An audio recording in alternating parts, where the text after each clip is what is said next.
And I think our first call is going to be Michael. Michael's a guy coming Yeah. from the state of Alabama, and he says something about the existence of consciousness outside of life. That's what he wants to talk about, at least. That's not really a question or a comment. But Michael, you are on the Atheist Experience with Emma Thorne and Johnny P. Angel. Tell us more what you're thinking about here. Well, I think there are two things that argue strongly. I don't know, I would say proof of God, but they would argue strongly for the existence of God. And the first one is the existence of life itself. And the second is the advances made in physics, notably quantum mechanics, and notably of that, the entanglement of particles, proving non-locality. But that's a whole different ballgame. But I'd like to start with life, if that's okay. Yeah, well, we started Sure. with life too. So what is it Okay. about life that proves the existence of God? Because this sounds like a argument by way of polyfiller, is what this sounds like to me. Mm-hmm. Yeah. Okay. Well, let me start with something I read. Richard Dawkins wrote in The God Delusion. I thought he made a couple of good points. Hmm. He said also that you couldn't use evolution to explain the first cell that came about in the ocean. Evolution is something for later on when you have billions of bacteria or something like that, and you get the flu bug, and the doctor tells you to take the whole course of medicine. Then you don't do it. You just take it till you feel better, and then they mutate, and now you got bug from hell. So that's evolution, but evolution doesn't explain the first reproducible cell. And they've tried to estimate the odds against that happening. And there's something like 1 over n, where n is a number greater than the elementary particles in the known universe, or something like that. To that end, Richard Dawkins makes another argument, and I thought it's a pretty good argument. It's a rational argument, certainly.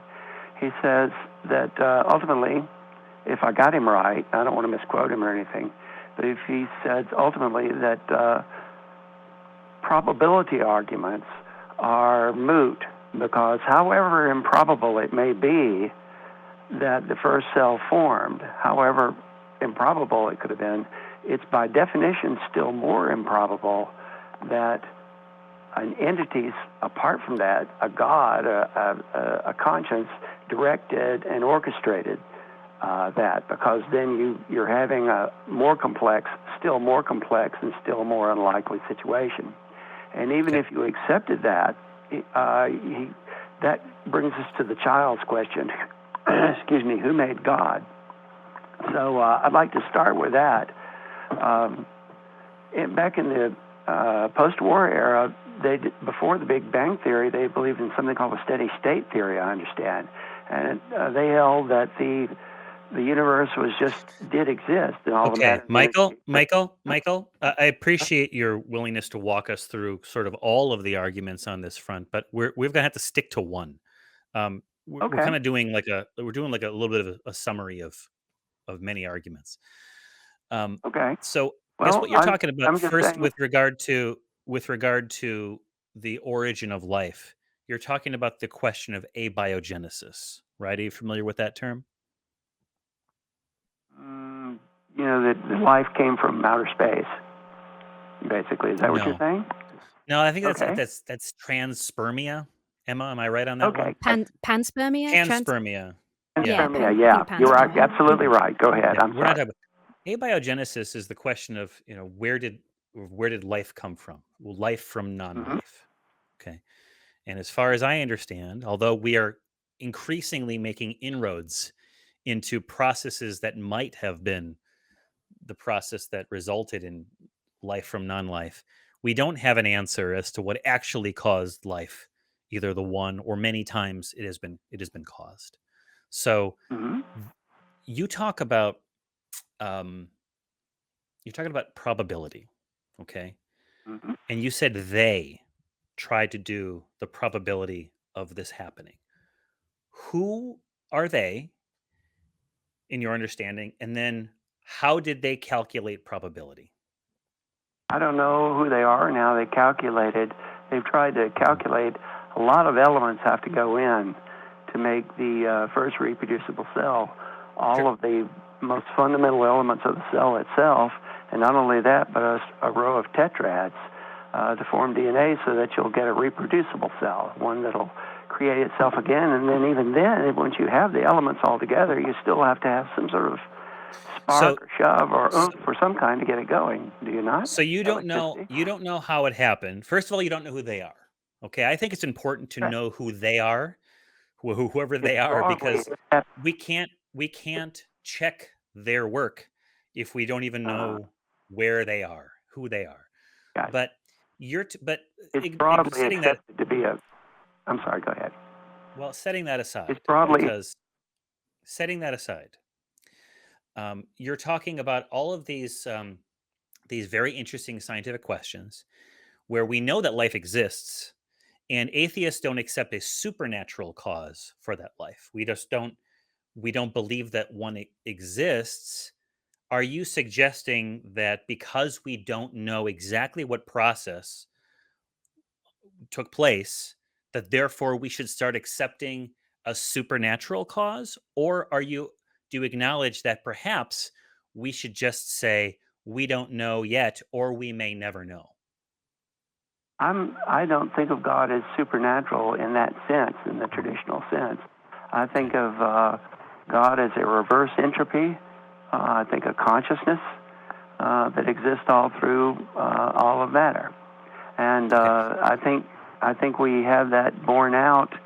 And I think we have that borne out in life in the first cell, because otherwise, I think we kind of fall back on the analogy C.S. Lewis gave us, which is like spilling a bottle of milk and hoping the way it splatters will give you a map of London.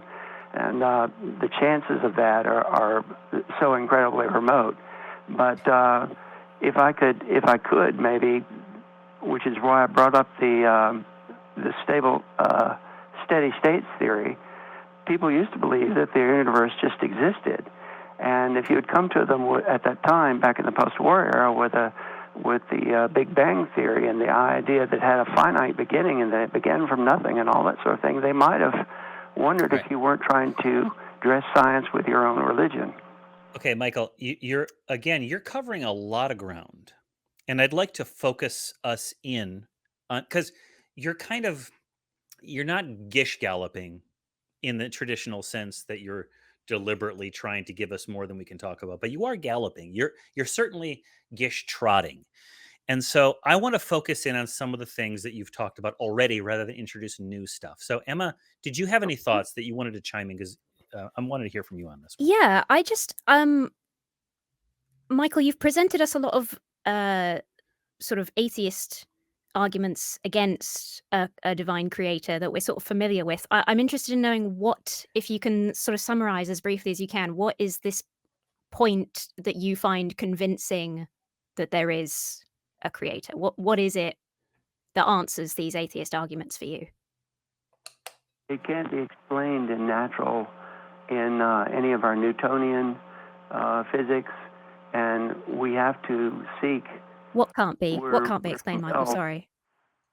Well, the existence of the first reproducible cell can't be explained in any of our old Newtonian physics, and Well, I'm not a uh, scientist, forgive me. But as I no, understand it neither from am my I. science enjoying friends, uh, there are theories like abiogenesis that people are theorizing about. But uh, forgive me for being, I want to be polite, but is this not the God of the gaps that I was making a joke about 5 minutes ago? My favorite thing in the world, Michael, is I don't know. It's my favorite phrase in the entire world. There's not really, I don't find it valuable to say I don't know, therefore God, and I'm not understanding what is so compelling to you that suggests a creator here, other than we don't know Doesn't yet. doesn't the fact okay? Doesn't the fact of the complexity of the first cell, the complexity that it would have, the incredible, unbelievable remoteness of the chance of it actually forming, doesn't that suggest consciousness to you? Remoteness in terms of what? In a potentially infinite universe? why is there so much empty space? It's reality could be bigger than we can possibly. We understand scale very poorly anyway as tiny human beings. It. Let I me, don't think we can. You brought up the point that Richard Dawkins made that probability is a moot argument, and yet I'm not understanding. I'm not getting the argument from you that probability is a reasonable argument. Do you understand what I'm saying? yeah, I think I do. Well, I think probability is an argument when you the remoteness of the possibility and the complexity of what was joined. I think you have to argue that there's a reverse Okay, I entropy think we that we probably just call disagree. I Yeah, don't. I think without a good let scientific me, understanding of theories that we could, banter yeah, back and forth. I hear you. I think we just disagree. Michael. A Uh, question: yeah. Y- you exist in a universe, or so it seems. We exist in a universe where there is life, where where living organisms, cells, entities like ourselves exist in. So we know that we exist, but if we didn't exist, we wouldn't be here to question it. It's kind of, you're kind of looking back and saying that we are inevitable. But if there are multiple universes, alternative realities, or if it's the same reality, whatever that means, but there's an infinite amount of time for this to cycle over and over and over again, potentially there's a whole lot more examples where there is no human being having a question with another human being on the phone Hmm. asking these questions. And so y- you're giving privilege to the instance of the universe where intelligent life exists, and you're saying that the probability is against it, and you're suggesting that this is somehow uh, an intentional act by a conscious entity to make this happen. And I just can't get there with you. I I Sorry. don't have an answer. I don't have an answer, but just because we exist doesn't mean that we're inevitable or that we're the result of consciousness. Something you said earlier, though, something in the description, really. It's let me see, where is it? Existence of consciousness outside of life. Do you have an example of consciousness outside of life? And maybe the call screener didn't write that down right, but I don't know what that even means. What does that No, mean I to you? think the no, I think the excuse me, I've got to look these things up. I'm an old man. I blank on this stuff. But I think the here it is, the entanglement of particles. I have the word right on the tip of my tongue and then blank on it.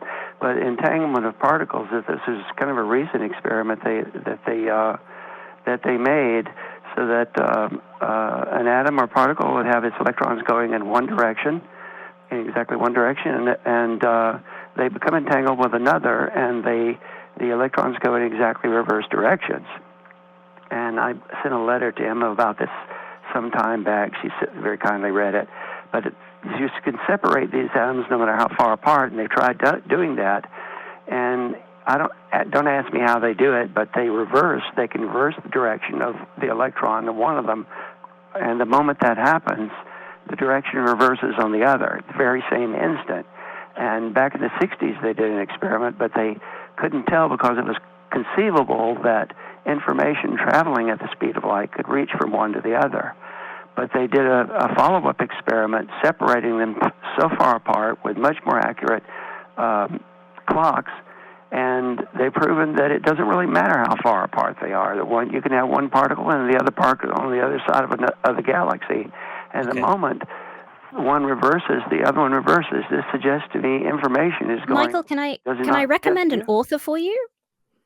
There's an author I an really author? like, who does, his name is Carlo Rovelli. He does quantum physics, quantum gravity, all on that sort of like micro, smallest level, quantum level. And he talks about entanglement and things like that in a way that is quite easy to understand. For me, I find it fascinating. I don't retain a lot of it that well, so I've reread his books several times already and don't remember most of it. For me, there's nothing in there if anything, perhaps this is my bias, but if anything, I read about that sort of thing and the granular nature of reality all the way down, and it doesn't suggest God to me. Maybe you will have a different understanding, but I think, and I'm saying this for me as well, with an interest in physics, because it sounds like you do too. I know you do. Um, it's just keep reading. Just keep reading. I don't think the arguments, it's not coming out clearly, the arguments that you're trying to make in favor of sort of creation and things. It's kind of just the discussion is sort of falling back into sort of quite basic arguments that aren't really going anywhere. I just recommend definitely Carlo Rovelli. Just do some fun reading for just interest, if nothing else. Yeah. Refine the argument, because it's not quite coming across. Yeah, I think there may be some unspoken assumptions that you have in mind. Okay, the very fact, and I'm not familiar with that. You didn't send me that article, Michael, but I won't hold it against you. But I haven't seen it. But I've heard of quantum entanglement and various things. I've heard about it in the news, and I have friends who are scientists who have notions. But I can tell you that you've sort of jumped from particles are connected, independent of space time in some way, to there's consciousness. How? Can you explain Oh, how? yes. How? I think Yeah. yeah, I think the passage of information from one atom to another, so that the second one knows exactly when to reverse its course, and they're both synchronized regardless of where they are. I think this suggests, or strongly suggests, consciousness. I don't know. I think that maybe a good question that each of you might ask yourself: what would I need to believe in consciousness outside the body, or something like that? If this doesn't do it, because if that doesn't do it, if that doesn't strongly suggest it at the least, I don't I know haven't what, seen in any of the, No. and again, I don't retain information very, ADHD brain. I don't retain information very well. When I get really excited about a topic, I just read it and then forget it a day later. But I don't recall in any of my reading any suggestion by any physicist or author that this is anything to do with consciousness. Your call is the first time I've heard entanglement equals consciousness. I'm I imagining believe you're they already saying that, yeah, that what a deity is it's got two. in everything. Please forgive me, but it's like a deity has got two pens and checks off a box on one particle and then simultaneously checks off a box on the other particle. What? Well, I It's mean, hand. there are no laws. It's traveling faster than the speed of light, so there's non-locality. There are no laws, and that's not supposed to happen. I just And can't even if it conceive did of happen, what level of because it take the human, if you look at the human brain, the amount of synapses firing off and all of the things it takes for our little monkey brains to hmm function with cohesive thoughts that we have, even compared to just different animal species, like there's no conceivable way that an atom can have consciousness in any sense of the word. And you but call it consciousness operates on. information. You're already sort of like weighing the scale a little bit. Oh, it's information. Information is conveyed Mm. by an intelligent agent from one place to another. You I start don't. calling it information, Yeah. and now you're already presupposing that there's an agent. Uh, Michael, This, I grant yeah. you no This points that on this one. internet. I grant you no points on hmm this one. It's okay. I would do what Emma suggested. Read a little bit more about this and challenge your ideas and try to figure out. I think you're looking for evidence to support what you already believe. I might be wrong. I've been wrong before. I know you've got more points you want to make. You've mentioned them, and although I would love to continue taking your call, I think we ought to let you go and have you call back another time. You're talking science. We've got some really great science hosts here, but from the level of fallacy, just a simple like logical fallacy. This is like sort of a god of the gaps argument from ignorance kind of a thing, from my perspective at least. And so I would encourage you to continue to read and do some more research and call back with more. Maybe you'll have a more sophisticated way of explaining it in a way that helps us do it. Maybe you can simplify it because there's giant gaps in your logic, and I'm just not there. Thank you so much. I'm going to let you go. Take care, Michael. Thanks, Michael. Any final thoughts on that, Emma? I think it's fascinating, and Yeah, there's a lot you can get very deep. My thing when I was reading a lot of, quantum gravity stuff was I got, obsessed with the nature of time and that time doesn't really exist, and that was my thing that I hyper focused on. It's easy to fall into a sort of philosophical rabbit hole with that kind of stuff. yeah, It's just important to try and recognize when you are coming from a position of bias, that you yeah, have a conclusion in your head and you're trying to make parts reach it instead of yeah. just being open to learning. I agree. Yeah, you said it earlier. I don't know is not my favorite thing, but it is something that I have to accept. My favorite thing is probably ice cream, but as far as like something that I have to be comfortable with is like, gee, I don't know. I think that's the honest answer. And to the extent that I can say that I know something, I have to have a little bit more than just quantum entanglement, therefore Mm. therefore God.